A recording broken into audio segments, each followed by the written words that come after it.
What's up, you beautiful collectors and action figure fans? It's the one and only Optibotimus coming with another video review. And on today's episode, we're going to be taking a look at the new Hot Toys MMS 449 of the 1/6 scale Hela from Thor Ragnarok. For the package, absolutely gorgeous and really very beautiful. The colors are absolutely striking. You have a very nice silver foil text here saying Hela. You got an image of Cate Blanchett there in the background, which looks terrific. And then all the different just psychedelic colors, which is a theme that Ragnarok really had. There was a lot of very colorful looks to it. Come on the side, that same image kind of carries over.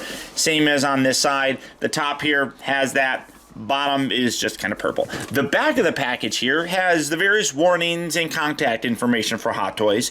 And then, because this is a shoebox style package, when you open it up just like so, the inside here is where you're going to find the cast and the crew responsible for making the figure. And then again, really gorgeous art on there. Even the back, you got this very nice blue package, which really does look very nice. And then when you move down this insert, you have the open clamshell that fully showcases the figure as well as all of her accessories. But for the packaging on her, that's about it. So without further ado, let's get her out here and see how cool she actually is. And here we have Hela, the goddess of death, open up and out of her packaging. And as always, she does come with her instruction sheet that you do want to make sure that you go through. It shows you things that you can and cannot do, how to attach various things, such as creating her alternate look without the cape, that you can't detach really the costume or anything. And then you come around here to the other side, and it shows how to hold her weapons. Now, for her accessories, she really doesn't come with a lot, and one of the biggest things that I feel is missing, we'll touch on here in a little bit, but as you can see, there's not a lot going on here. In addition to the two fairly relaxed hands that are currently on her, she also comes with a right and left hand that's kind of open in a gesturing sort of pose.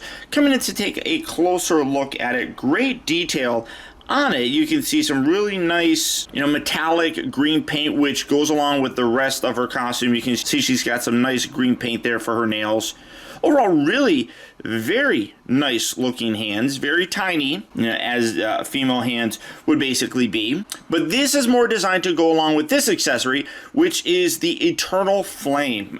You can see it's just this translucent bit, but from what I really can gather, it just kind of rests here. It doesn't seem to have any kind of real way to attach.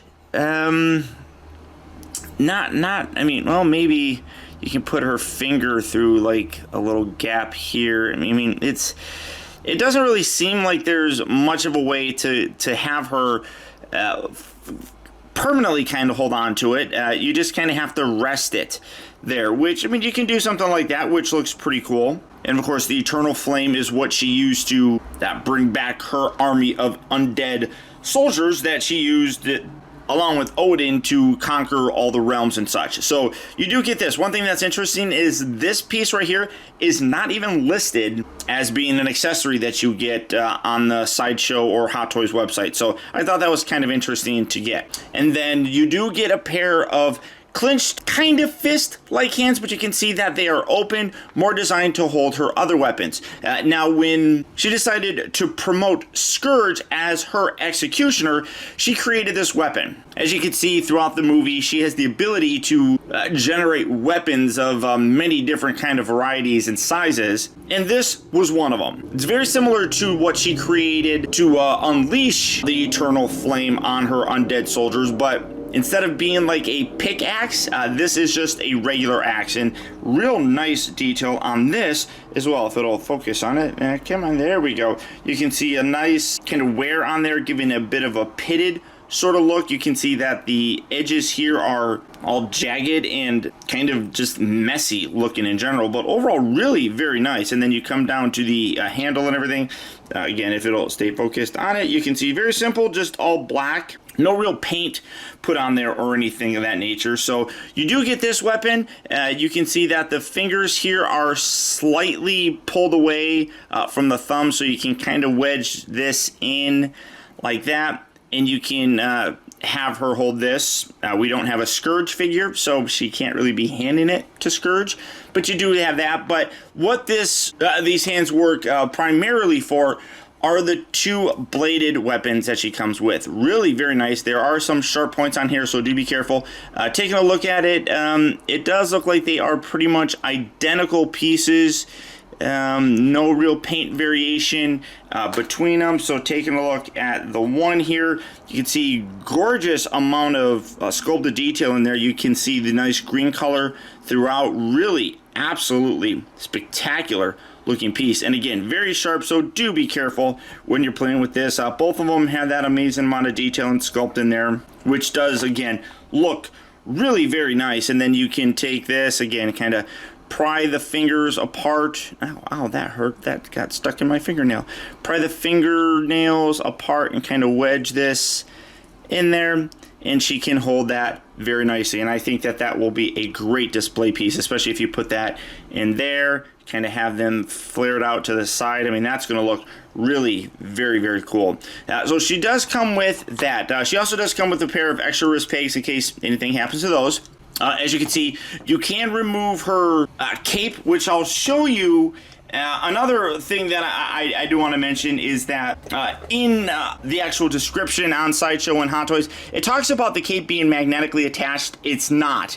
And that's a little unfortunate because this is kind of a pain in the butt to swap this out. But you have these little pieces right here that replace those little shoulder pieces. So when you take the cape off, all of that is attached. But this was actually part of the costume, so they gave you replacement ones of this if you want to take that off. So it's an alternate look. The best accessory that she comes with is this. This is from the scene where she destroyed Mjolnir and really kind of destroyed the morale for Thor. Because not only could she stop it, she crushed it and exploded it. But terrific amount of detail. You can see that the handle is very similar to what we've seen before. This is made out of plastic. It's not die cast, but you can see just all the shatter marks, like it's about to just implode on itself. And then you have her hand. Now, this is permanently attached, so don't try removing it. But you do just have the little peg right there. What I will more than likely do is use one of these extra pegs, put that in there, and then just swap that out as needs be. But this is an absolutely gorgeous piece. And then you also do get her display base. You can see that really nice artwork kind of just splashed on the base. Thor Ragnarok and that really nice kind of reflective logo. And then you got Hela right down there on the more metallic looking base. Now, the one accessories that I wish she did come with would be an alternate portrait to Cate Blanchett as Hela in the film. As you can see, she comes with her headdress, which by itself is phenomenal. I should come up here. And as you can see, absolutely gorgeous. Now, do again be careful with these because they are pointy and they are fairly thin, so you do want to be careful not to damage those. But that is a gorgeous head sculpt. A lot of people keep talking about the figure of the year and everything, and you know, I feel like that's kind of silly because this looks great. Yondu looked great. Even the Deadpool that I just looked at looked great. They have so many good ones that, what is the criteria to becoming the figure of the year? I mean, the likeness is spot on. It absolutely looks like her. Great paint detail around the eyes. You can see absolute gorgeous sculpt work throughout the kind of actual part that contacts to the head. But that likeness is truly amazing. A little bit of a smirk, which works perfectly. I mean, overall, just really quite beautiful. The biggest downfall is I do wish she came with one where she didn't have that, where she just had her long hair, because when she was basically battling Thor and Loki, and when this happened, she didn't have this on her head. This didn't appear, I want to say, until she went to Asgard and basically obliterated their entire army. So that would have been a real nice accessory to get. I honestly don't know why they couldn't have given that to us. I mean, they already have the likeness rights for Cate Blanchett, so why they couldn't have done that is really beyond my understanding. I don't get it. And it's definitely unfortunate. Looking at the rest of the costume, though, you can see really nice, gorgeous green metallic kind of piping throughout it. Some really nice textural detail on the actual costume and everything. You look at her cape and you can see that it does have a nice greenish tint to it. You can see that it is a bit of a see-through cape, which isn't bad or anything. I mean, it works, but this is the shoulder section here that I was talking about. These little pieces come down. Now, as I talked about, it was described as being magnetic. It is not, and it's a little bit unfortunate because I feel it would have been a lot easier. Number one, you have to slide it down the front section, but there's also this little hook piece. I don't know if you're gonna be saying, yeah, you can kind of see like where my thumb is. That has to hook in right inside there, and it's a pain in the butt. But just to remove it, all you do is basically just slide it up, just like that. This is, oh, that's what's magnetic. Really?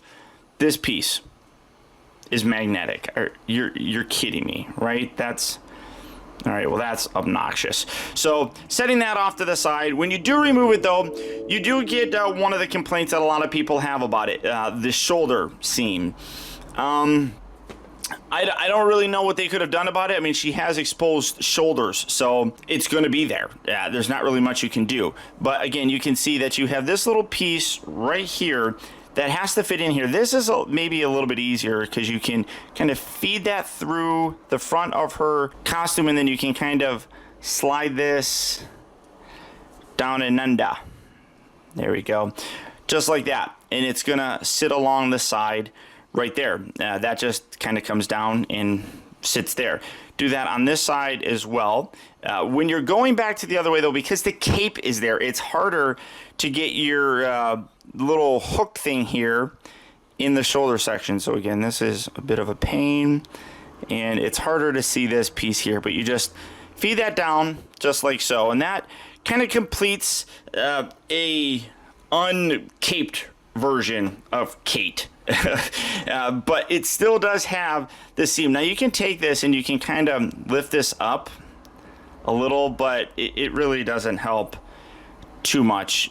So you're kind of always stuck with it. But looking at the rest of it, again, gorgeous detail, really nice metallic green paint here down on the gauntlets. You can see that on the shoulder pad as well. Come around to the back, you see amazing amount of detail throughout the rest of it. You can see nice textural detail on the fabric itself, and then you come down here to the kind of piping work that's put in there. Overall, like, again, really very nice, very reflective, looks amazing. And then you come down to the boots, which again have that same amount of detail, but it is all one piece. So when I get to the articulation point, you're probably going, so when I get to the articulation section, you can better believe it, this is going to be a weak point of articulation. But tremendous amount of detail nonetheless. I do wish that she came with that alternate portrait. I mean, as cool as this looks, I honestly do think that if it were up to me, I would probably display her without the headdress, just because I think I'll probably display her with this accessory, and I want to kind of create that more authentic look. Granted, the entire costume that she's wearing right here is much newer looking. The one when she first was released from her prison, when this scene happened, this was a lot more tattered. But I feel like if you had a alternate portrait that didn't have the headdress on here, it would be a better recreation of this particular scene. Now, for her overall size, unfortunately, because I still don't have the majority of my collection here, I'm just going to bring in the tape measure to measure for you. But as you can see, from the bottom to the top of her head, basically, she's 11 inches. When you include the different spikes or so, it pushes it to about 11 and a half inches or so. That, I mean, I'm trying to see. I mean, you get kind of close to 12 inches, but because she's a smaller character, obviously the figure is going to be smaller. For articulation, though, the head is on a ball joint, so you do get a nice range of motion. The main torso part of the body is this soft rubberized plastic that, as always, you do want to be careful with. So you do get some flexibility there in the neck. If you have any of the previous Hot Toy female figures, you kind of know what's going on there. But you get a nice range of motion, I think, with that head and that neck. The shoulders do rotate. This part here, when you move it around, will probably detach. So just getting that out of the way, you can get a nice range of motion. The outfit here doesn't really restrict anything too much in terms of a normal range of motion. You got a little bit of a butterfly joint, does rotate. Let me see. Does it rotate? It's hard to tell. I think it just rotates at like the midpoint here. I'm trying to feel where it is. It does rotate though, so you do get that. But you get two bends at the elbow, The wrists do rotate. They have those little peg things so you can move that around. The torso here, you do have a band at the ab that you can twist, turn, flex side to side. You got a little bit of a hip joint movement there. The hips move forward. I wouldn't want to go too terribly far because you could damage the piping that's on there. I mean, if you leave it like that for an extended period of time, it could potentially put a crease in there, which would break up that paint sculpt. Yeah, Mikey, I said paint sculpt. She does rotate at the upper part of the thigh, but it is stiff, and I feel like it only moves a little bit, not a ton. You do get 2 bends here at the knee, and then you come down to the ankles. And again, because it's all one molded piece, there's really not much that you can do with it, and that's unfortunate because the feet are always going to be kind of bent. You can't, it's not soft, so you can't bend that to create any kind of flex point or anything of that nature. So a lot of times she's just going to be standing there, and part of the thing that is a little unfortunate is you can't really get some cool dynamic poses because her balance will be off because you constantly have to like play with the legs to get things positioned properly. Otherwise, she will topple forward, and that's definitely unfortunate. So you can't really pose the ankles. You have to do all the posing in the upper section of the legs, like the hips and the knees. So it limits your posing options for her. But hey, like I said, the only pose that I really want to do is this.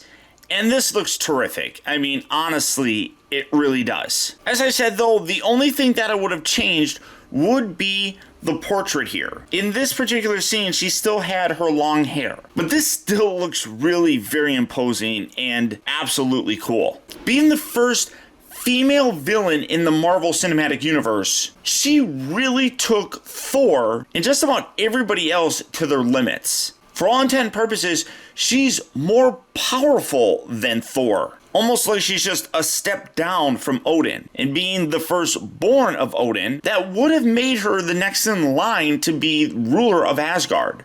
But obviously, because of her evil ambitions, Odin decided to do what he did and then had another kid, that being Thor. So he kind of got like a do-over. And really kind of shows now why Odin was so opposed to Thor being as kind of ambitious as he was. A lot of people really like Ragnarok, and I do as well. But I think subtle little story elements like that and how they tie into the previous movies is what makes the Marvel movies so incredibly good. They're all interwoven with each other. And combine that with incredible performances, such as the one that Cate Blanchett gave us as Hela, really do help to tell an amazing story. And it is great when Hot Toys is able to release one of these figures so that you can take a look at all the different areas and see how that attention to detail that Marvel created was recreated by Hot Toys. This is a terrific release. And one that, if you are a Marvel fan or a Thor fan, absolutely deserves to be in your collection. But either way, get this figure, guys. She's just that darn good. But beyond that, guys, that's about it. Remember, if you like this video, I would really appreciate your support simply by hitting that thumbs up button. It actually does go a long way towards helping me out, and I would really appreciate it. And before I go, I want to send a huge thank you if you made it all the way to the end of this review. Another way that you can really help support my channel is making sure that you watch a video all the way through. And if you did that, thank you. Also, a huge shout out to all of my patrons who, through their continued support, now more than ever help to make reviews like this possible. And if you'd like information on how you can become a patron and help support my channel, feel free to check out my Patreon page at patreon.com/Optibotimus. And finally, remember, the real trouble with the world is too many people grow up. Thank you for watching and taking the time to be a kid.